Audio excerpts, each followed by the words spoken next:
and welcome to KennyRoy.com. I'm Kenny Roy. This is the Ask Videomail for the week of November 4th, 2013. Welcome to the site to you new members, and welcome back to the old. The Ask Videomail is your chance to get your question in character, animation, or performance answered in a video just like this one, but I need your question if I'm going to answer it, so please send your questions to webmaster@KennyRoy.com. I go through all the questions and I answer the ones that I think will help the most people. There's no such thing as a stupid question, and it is the best way to get the most out of the site. It is November, and you know what that means. It means that all of our awesome, amazing conferences are coming right at us, especially Autodesk University and CTN. I mentioned them in that order so that you might start seriously considering going to AU, or more specifically, the CAVE conference. CAVE is the creative side of the Autodesk University conference, and it is amazing. The lineup this year is incredible. It's just as much creative and like artist-centric training as CTN is in terms of like the panels and the talks and who's going to be there. So you should really look into it. If you're in the area, if you're around, it's actually in Vegas, so that's a huge bonus. Going to be a lot of fun, kind of a lot better than sort of oldie moldy Burbank. Who wants to go there? Ugh. I'm just kidding. It's fine. But at any rate, so we're always looking for, at least I know I am, looking for fantastic opportunities in animation to go hear amazing people speak about amazing projects. CAVE is going to be one of those. So please check it out. But CTN as well, November 15th. That's right around the corner. It's going to be very exciting to see you guys. Please come up to me. I'd like to think that I'm approachable. I'm a little taller in person than you probably think because you watch me on a little screen, but I'm 6'3", so maybe that's intimidating to some people, but like no one ever walks up to me. I really wish you would.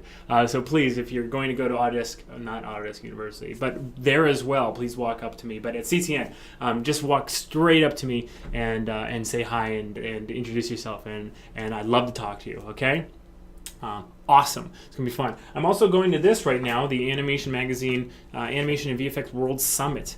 I'm actually headed back there right now after I record this video mail. I'm going to go and talk to some industry giants about, their influence on the world of animation now. It's a really cool conference, actually. I've run into some cool people, some higher-ups, like at large studios and things like that. It's really good to get their perspective. Arconics is a tiny, itty-bitty little baby boutique, but and so a lot of their ideas, don't apply on my tiny little scale of business, but still they're very gracious with their time, so I'm having fun there. So anyway, it's a good time to be an animator because there's lots to do, lots to kind of get involved in and get excited about. So I'm looking forward to seeing all you guys at these things. The Anim Gym is going great. We had another webcast this past Friday. You can watch all of the webcast replays just over there. Just click on the webcasts link in the menu, and you'll see the webcast replays for that. Please jump into the Anim Gym. I'm loving the participation. It's going great.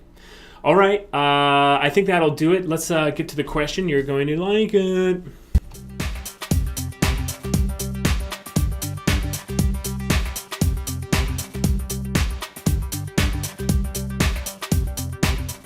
Very good question. I'm really happy you sent this in.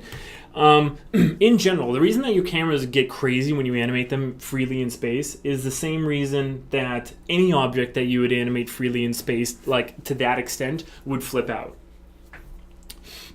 We kind of get a little bit spoiled when we're working with characters because the only thing that actually move kind of crazily is the world IK movers, namely your root control, your feet, and your hands.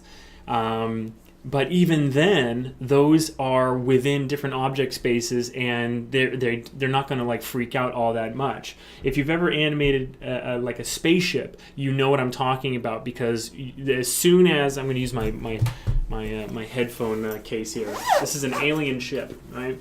As soon as you break off, one axis and you try to start making it turn, like it goes all crazy, right? And that's because the way that the normal rotations work in Maya, Euler XYZ, makes it so that there is crazy rotations or so many different solutions to the exact same rotation exist. And Maya, every once in a while, will just say like, oh, you want to get it, you want to go from here to here. And to us, that looks like, oh, it's very, very simple. It's just 180 degrees in Y, right? Have them turn the corner. Well, it's also, 180 degrees in X, and then 180 degrees in Z, right? That simple turn is possible to do in so many, different ways. So that's why it basically freaks out. The way you control your cameras is you have to make a camera rig normally in order to get it right. I don't normally animate my cameras so crazily that they get out of control like this, but if you are trying to do intricate camera movements, you do need a rig. So there are plenty of rigs that you can download. One on creativecrash.com is plenty, way more than you'd need. I'm going to show you really quickly how to just rig up a very simple camera, and then or you could use the one on Creative Crash. It has a huge amount of controls, and it's probably overkill for if you're just doing like an 11-second club entry or anything like that. But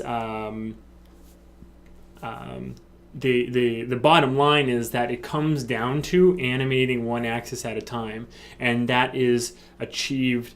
What you could do is you could change your rotation mode to gimbal and just select one axis at a time, but even that can lead to unpredictable results when they start combining.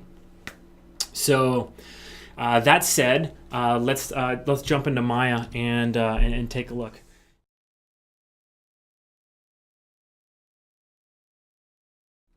at what's going on here. Sorry about that. I lost audio for a second. Let me just make sure that it's not going to cut out anymore. This is a new version of my webcast software, so I'm always seeming like I'm working out bugs, and I apologize for that. But hopefully the videos are getting better and better for you, and you're getting excited because I'm excited. Okay, so I just made a camera, right? And so really, like basic issue that we're dealing with is like if you animate this camera, and you're putting it over here, and then you're trying to turn and look at something like this, it's just going to start like eventually rotating and flipping out and really weirding itself out. Okay, so what we're going to do is we're actually going to create a multi-layered rig that has rotations basically constricted or constrained. I hesitate to use the word constrained because I'm using it like the English definition, not the Maya definition right now. Okay, so but it has restrictions, I should say, restrictions on the rotations. And the way you just need to think about this is it is like a camera. It's like a tripod, right? It's mounted on a tripod. So this is definitely a script that you should have. It's called KK Controllers. It's also on Creative Crash or any other sort of rigging tool set like helper creator. So I use this to make all of my rigging, controllers and whatever, and it's really super helpful. So so what we're going to do is the first thing is we're going to make the what do you call it? The mover that is going to control just the translation. Okay, so here it is. It just created, and it created itself automatically. You can change the color using KK controllers, which is kind of nice as well. I like yellow. Okay, and right now it's all in the origin, so that we know that we don't have to freeze transforms or zero or anything, which is also pretty cool. Okay, then we need to create the controls that are going to rotate in the various axes. Okay, so I normally don't have any use for the camera tipping, right? Rotating in right now, what axis would that be? That would be how come I'm not seeing my axes here? Origin axis, U axis. There we go. Yeah, so Z. So it would be rotate Z. Okay. So I normally don't have any use for this. All right. So I'm going to rig. I'm going to not create a layer for that kind of control. Okay. I'm just going to create the controllers for the other two axes of rotation. Okay. So this is kind of an attractive controller. I'm going to shrink it though, just so that it's a little bit more of a cool size. And in lieu of that, I'm also going to freeze transforms and delete history, Alt-Shift-D, just so that we we have it. Oops, I forgot to uncheck create up node, and so now we have groups on top of these curves.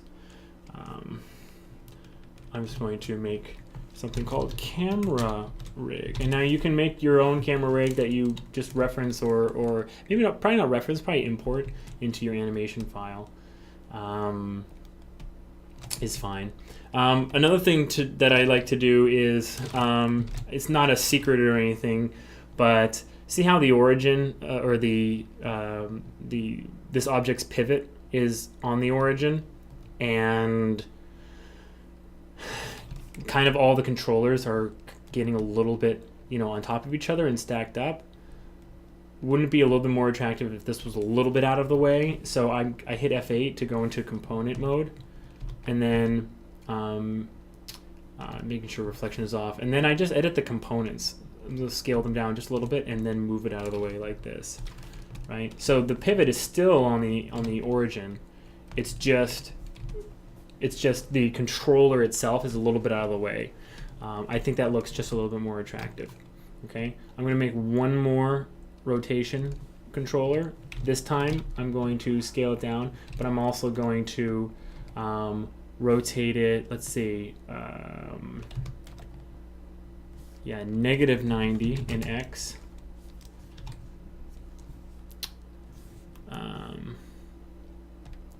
Let's see here. -90. Here we go. And also I'm going to just do, what would that be? -90 in Z. There we go. So these two controllers are kind of opposed to each other right now. You see that? Maybe it'd be easier if there was no grid. There we go. All right, and we don't want a white controller. Normally that's white is selected objects, so we want a different color. Okay. Okay. Now let's also delete history and freeze transforms. There we go. Okay. Now what we need to do is set this up so that only one of these is working at a time. So this one I only want to be rotating in Z, right? So it's very easy with KK controllers, this little script. So I'm going to lock the translates and lock rotate X and Y and lock this scale. Okay? So now I can't do anything. I'm clicking in the middle here. All I can do is rotate this in Z. Oops, actually, you know what? That was totally wrong. I didn't want this to be Z. I wanted this to be X. So let me quickly fix this. So here we go. Yeah, I was going. It's talked so long about how I don't like that pitching. That's so silly that I just did that right now. Okay, there we go. Okay, so now we can lock, translate, rotate Y and Z, and scale. There we go. All right, so now all this works. This is the only axis this works on. Okay, and now this one I only want to rotate in Y, right? So I'm going to click on get from selected. That just like loads what's locked and hidden, and nothing is. So I'm going to go translate, and I want X and Z to be locked, and I want all the scales. Now let's test it. Yep, it only spins now. Okay. Now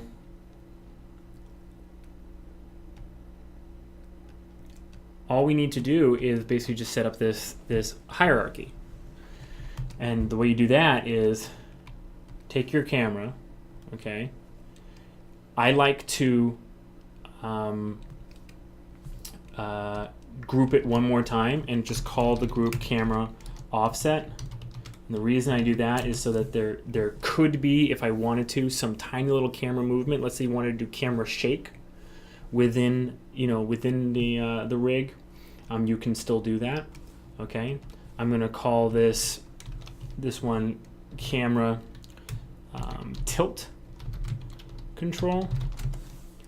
I'm going to call this camera pan control. Okay, and this one's camera move control. Okay, now this camera move control, let me get from selected. I'm also going to lock all the rotates and the scales on this as well. Okay, so this one can only move now, right? So this part is very, very, very simple. All I do is I grab that camera offset and I grab the tilt and I parent it, grab the tilt and then grab the pan, parent it, grab the pan and grab the move and parent it. And then you're basically done. Okay? So I want to move my camera around. I use this control. Okay? It's the movement control. Do you see that? It moves the camera around. Right? I don't have to worry about, let me turn the grid back on. I don't have to worry about weird things happening when I rotate this main controller and things freaking out. I don't have to worry about that. Okay? Now, because the tilt control, okay, you see this? Since the tilt control is a control, and this is where you run into problems. Okay, you're not going to get the combination of oops. Can't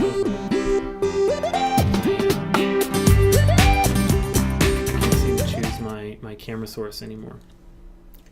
Let me just close down this. Sorry about that.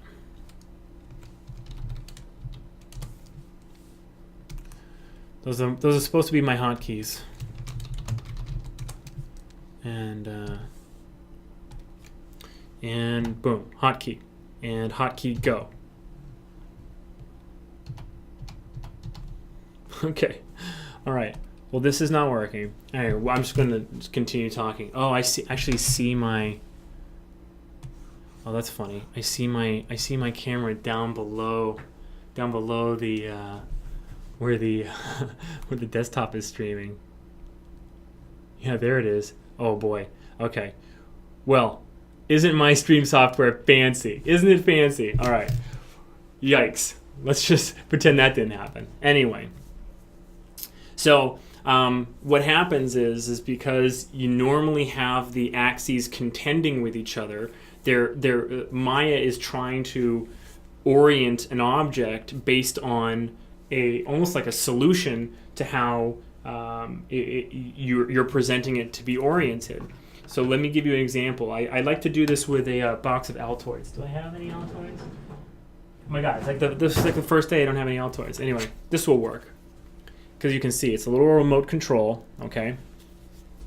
So if I want this remote control, okay, to be just 180 in Z, so just facing downwards, I can do 180 in Z, or if I'm rotating it in panel using basically the trackball movement by clicking on it, then Maya might think that what I actually wanted to do was 180 in X, and then I have to flip it around 180 in Y. Okay? Just to get it like this, right? That they both work. It's either like this, just one movement, or flip it all the way over and then rotate it around. So when you have axes competing with each other, that's what you get. You get that kind of competition. With this kind of setup, check this out. So when I grab this pan control, okay, and I'm rotating around, and I can rotate around using the trackball because I've locked everything else. Then you have the camera panning over to look at whatever you wanted it to, anything you wanted, right? And it will never get affected or fight with this control. Now you can tilt it up and down, and you'll be in great shape. Okay, so this is your very basic. And so I'm going to return everything to 0. This is your very basic camera rig, very, very, very basic. I'll attach this. I'll put this in the on the page so you can download this one. But I encourage you to, whenever I'm doing demos like this, when they're very simple, kind of like this one, I really encourage you to download, but also try to make your own.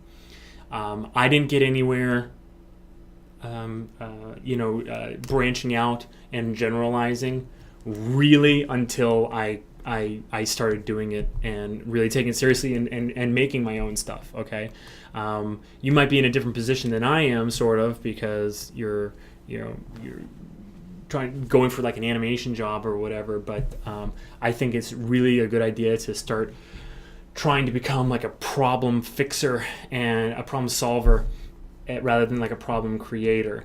And so if you're the guy at the studio or girl whose camera is freaking out on them, if you can whip up your own little rig just like this, and boom, no more freakouts, then you're in fantastic shape, aren't you?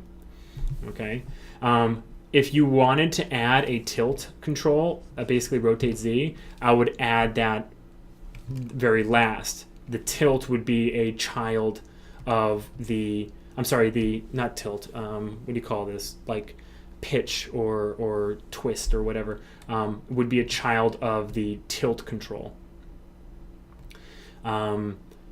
Because it's really the axis that screws the most up, right? So you don't want that on top, right? Because you don't want to have to adjust all the other axes if your camera is pitched, right? I got to come up with a better terminology. And I got to stop using my numpad. I use my numpad for everything. I got to stop using my numpad because that's what screwed up my hotkeys. I just realized. Okay, I'm not sure if this is going to work because it's normally based on a hotkey. Let me see. Okay, well, there's the address. Send your questions to webmaster@kennyroy.com. If this doesn't work, then I'm just going to cut the audio or the video short. But thank you for watching. Good luck with your animation. As always, rock on.